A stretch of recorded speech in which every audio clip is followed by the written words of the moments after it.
Doa Nabi Sulaiman alaihi salatu wassalam menaklukkan banyak istri. Assalamualaikum warahmatullahi wabarakatuh. Bismillah walhamdulillah wassalatu wassalamu ala rasulillah Sayyidina wa maulana Muhammadin ibn Abdillah wa ala alihi wa sahbihi wa mawalah. Wa la hawla wa la quwwata illa billah amma ba'd. Saudaraku kaum muslimin wal muslimat rahimakumullah. Wabil khusus saudara-saudara kami para pecinta dan subscriber channel YouTube An-Mu'alim Center dimanapun berada. Yang tidak lupa dan tidak bosan-bosannya senantiasa kami doakan. Semoga Allah Azza wa Jalla memberikan kesehatan sehat walafiat lahir dan batin.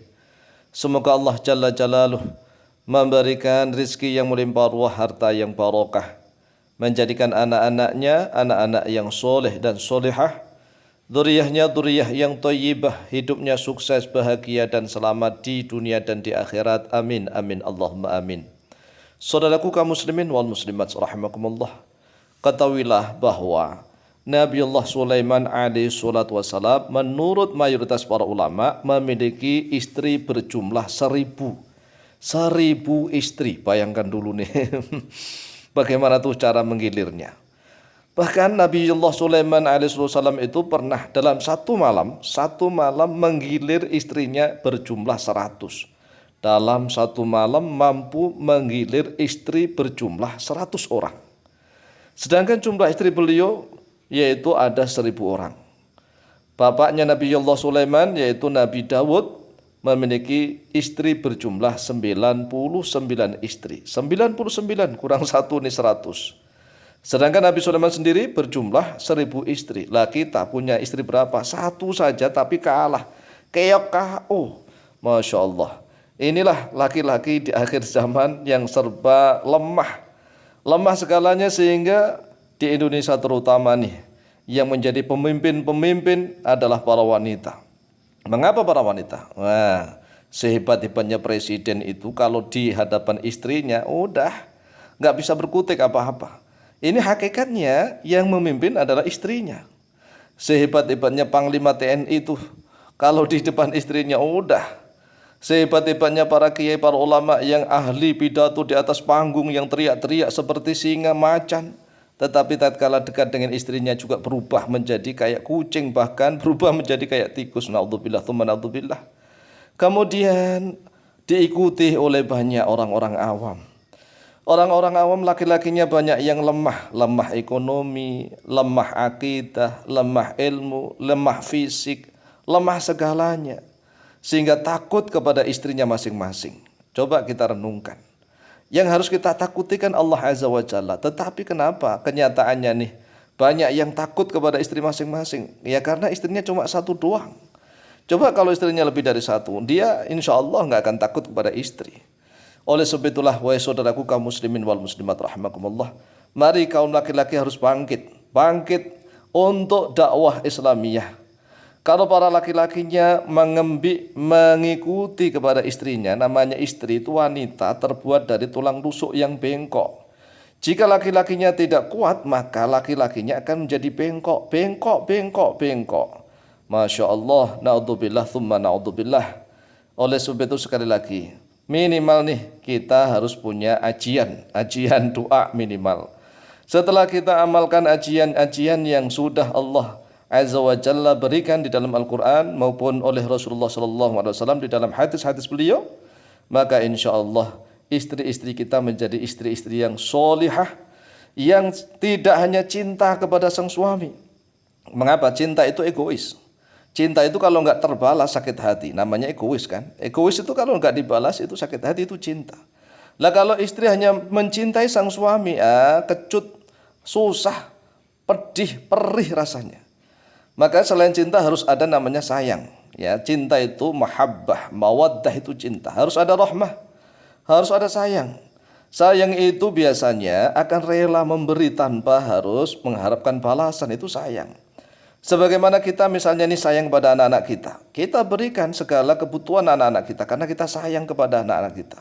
Tanpa kita berharap balasan, imbalan kepada anak-anak kita. Itulah sayang. Jika seorang istri selain cinta tetapi lebih besar sayangnya, luar biasa. Apalagi ditambah namanya hormat. cinta, sayang, dan hormat. Hormat ini tertinggi. Hormat adalah makom, kedudukan tertinggi. Istri misalnya ngaku cinta dan sayang, tapi nggak hormat. Suaminya ya disepelekan. Disepelekan. Baru ngomong sedikit aja diputus pembicaraannya karena tidak hormat. Segala keputusan sang suami diremehkan, ya karena tidak hormat. Jadi makom kedudukan tertinggi seorang istri kepada sang suami apabila sudah hormat. Walaupun tidak cinta, tidak sayang, tapi hormat inilah kedudukan yang tertinggi. Di hadapan sang suami menunduk, halus ucapannya, luar biasa. Segala keputusan kebijakan sang suami senantiasa dijunjung tinggi, dihormati, tidak pernah diremehkan. Apapun profesi sang suami senantiasa dihormati, enggak pernah dilecehkan. Alah, suami gua ini apa itu pengangguran, gajinya kecil. Ini kan walaupun dia cinta dan sayang tetapi tidak hormat. Ya rasanya sang suami itu tidak punya harga diri. Oleh sebab itu pahamilah, selain cinta, sayang, kedudukan yang tertinggi adalah hormat. Apabila seorang istri sudah hormat kepada sang suami, maka rasanya dunia ini menjadi milik sang suami. Suami akan bangga melakukan segala aktivitasnya. Karena apa? Karena istrinya sangat hormat, sangat menjunjung tinggi harkat dan martabat sang suami. Oleh sebab itu amalkanlah doa Nabi Sulaiman di dalam surat An-Naml ayat yang ke-30 dan 31. Ingat, bukan hanya 30 saja, tetapi ditambah yang ke-31 yang berbunyi Bismillahirrahmanirrahim. Innahu min Sulaiman wa innahu bismillahirrahmanirrahim. Tatkala membaca Bismillahirrahmanirrahim, kita langsung hati kita nyambung kepada Allah, membawa nama Allah, kemudian sifat Ar-Rahman dan Ar-Rahim kita nyatakan di dalam hati kita dengan seyakin-yakinnya bahwa Allah lah yang maha pengasih dan Allah yang maha penyayang. Ingat nih, tatkala membaca ini di hadapan istri kita atau tujuannya istri kita, innahu min Sulaimana wa innahu bismillahirrahmanirrahim. Alla ta'lu alayya wa'tuni muslimin. Alla ta'lu, janganlah engkau berbuat sombong alayya kepadaku. Jangan sekali-sekali engkau angkuh sombong kepadaku. Wa'tuni, datanglah oleh kalian nih kepadaku muslimina dalam keadaan berserah diri. Ini luar biasa. Jadi di dua ayat ini, Allah ta'lu aliyya wa'tuni muslimin. Jangan sekali-sekali engkau berbuat sombong kepadaku, angkuh kepadaku, tetapi datanglah engkau kepadaku dalam keadaan merengek-rengek, menyerahkan diri. Wa'tuni muslimin, dalam keadaan engkau datang kepadaku dalam keadaan ibah, dalam keadaan hormat, tunduk, takluk. Luar biasa.